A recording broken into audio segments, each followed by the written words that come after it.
Hey cats, what's happening? You know, back in the day when V was in her prime, she always used to like to hike back in these woods behind our house. It's all a conservation area. But if you go maybe a half mile back in there, there's an old sugar shack. I call it a sugar shack, but it's an old cabin like where they used to make maple syrup. And it was real old, probably 100 years old or more. There were some old wagons there. In that same area. I mean, you know, like the wagons with the wooden spoke wheels, not a covered wagon, but you know, like a buckboard wagon or something, where they probably transported the buckets of maple syrup from the woods. I don't go back there anymore, and especially right now, because we're right in the middle of hunting season. And there could very well be somebody sitting up in a tree stand back there. It's happened before. In fact, I got a story that I'll share with you. It was, you know, many years ago, and Val was with me, and she wanted to take a walk back in the woods, and it was this time of year. And I said, well, it's hunting season. I said, we better put on some bright clothes. So we did. You know, we put on some orange hats and bright colored. I had like a lime green jacket that I wore, and we took a walk back in there to the sugar shack and back. So we didn't see anybody back there. I mean, it was pretty quiet for the most part. So we came back to the house, and maybe a couple hours later, there was a knock at the door. And I answered the door, and there was this stocky young man there who I had never seen before. And he said, you know, hey, I owe you guys an apology. I looked at him kind of funny. I said, okay, what for? He said, well, I know you guys was taking a walk back here in the woods today, and he says I was back here sitting in my tree stand, and I know you probably saw all the toilet paper all over the place.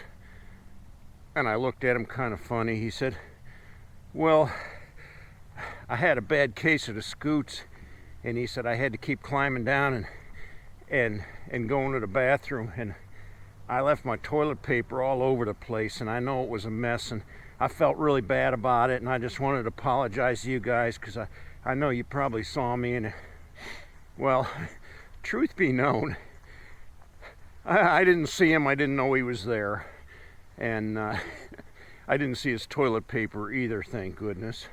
But I just kind of looked at him kind of funny and said, all right then. And he said, oh, don't worry, I cleaned it all up. The mess is gone. Val and I got a big kick out of that. Never did see the guy again. But yeah, there's been a lot of hunting back in there. And I don't know if they have permission to be there or not. I've gone back there and found old tree stands, you know, up in a tree that somebody put up there and left. You know, they're all rusty, and I guess some people will put them up and then don't know how to take them down, or have a fear of taking them down, or forget where they put them. But yeah, you'll find that back there. It's cold today. It's below freezing. And kind of, as you can see, it's Ohio gray sky. There's no sunshine, so that makes it even colder.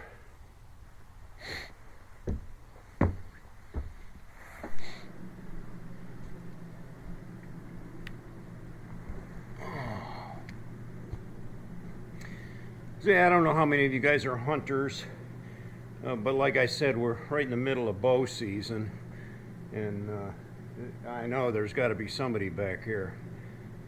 But I see the deer in my backyard regularly, and you know, if I was a deer hunter, I could easily take one right here by the pond. But I never did hunt deer. I never did go deer hunting ever.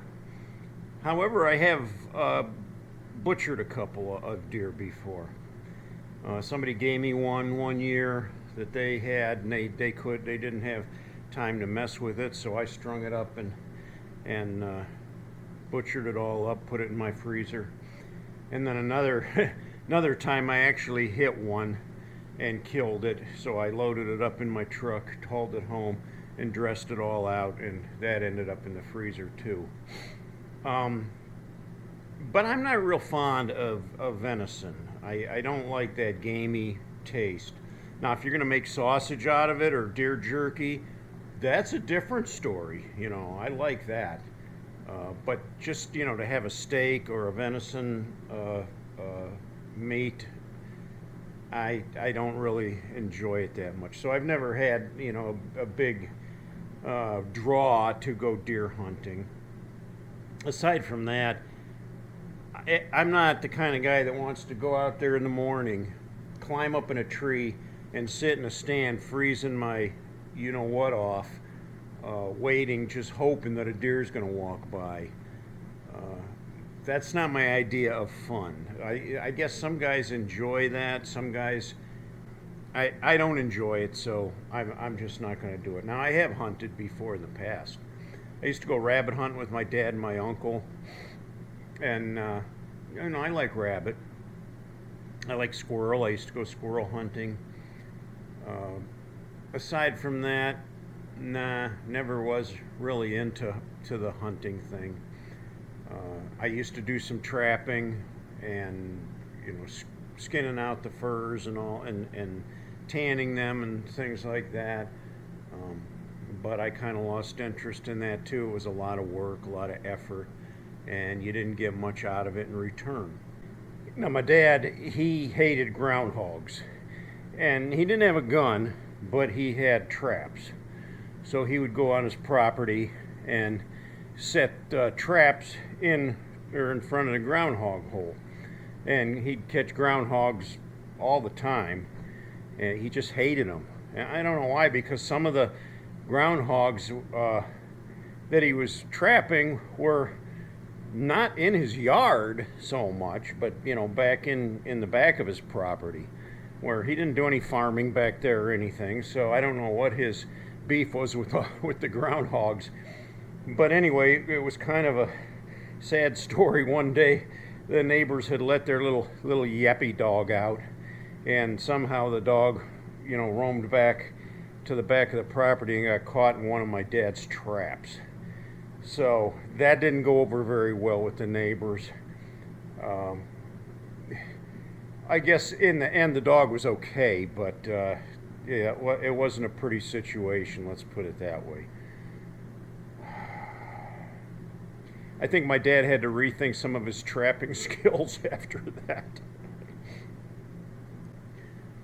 So, yeah, I guess I've dabbled in a little bit of everything, but that kind of stuff doesn't really interest me. Now, I'm not afraid to kill something if it's necessary. A couple situations, well, when I was employed, you know, I was kind of their grim reaper when it came time where they had to dispose of an animal. A lot of times they'd call me and say, hey, we got a sick raccoon over on such and such trail, and we don't want anybody to get bit. Can you go take care of it for us? So that would be my job. I'd have to go out there and catch this thing and dispose of it. And it never bothered me at all. It was just part of the job, just something you do. And of course, once these animals get sick, there's no bringing them back. So you're actually doing the animal a favor by putting it out of its misery. One thing I don't tolerate is that in the pond back here behind the house is when the geese come in. You know, the geese like to, they don't do it anymore. I think they kind of got the message that they're not welcome here. But in the past, the geese would come in and land on the pond, and then they poop all over your dock. They poop all over the yard and make a huge mess. And there's not necessary on my property. So I would shoot bottle rockets at them. Well, there was a couple geese that were persistent. They were coming back every day. So I got my 22 rifle, and I went upstairs in the loft there, and I opened the window, and I laid the gun right on the windowsill, and drew a bead down on that thing. Pop! And I don't think I could have had a better shot. It was a kill shot. The first boom, the thing was like a goner. So, did I eat the goose? No, I don't care for goose meat at all. You ever have those goose breasts? They're dry, and again, they're real gamey, and if you can't cook them right, forget it. They're terrible, by my book. Some guys really like wild game, and I suppose if you know how to fix it, and you're a good chef, and you know what kind of spices to add to it or whatever, or exactly how to cook it, there's probably some good recipes, but I have never found those. And what I have experienced was very subpar. So, the goose just kind of got left for the coyotes to eat. And like I say, they got the message because I don't have the geese back here anymore. So they don't even waste their time landing on this pond. But come to think of it, I still do kill animals on a regular basis.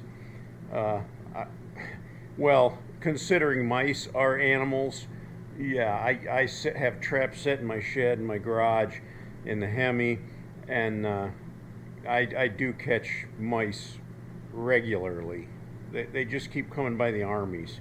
So I don't know if you consider that trapping or killing. Yeah, it is an animal though, and I do try to keep the population thinned out best that I can around here. Well, that's all I got for today. Christmas coming up here in a few more weeks. This past week was V's would have been V's 70th birthday. So, in remembering her on that day, I mean, when these holidays come up and things like that, it gets a little rough.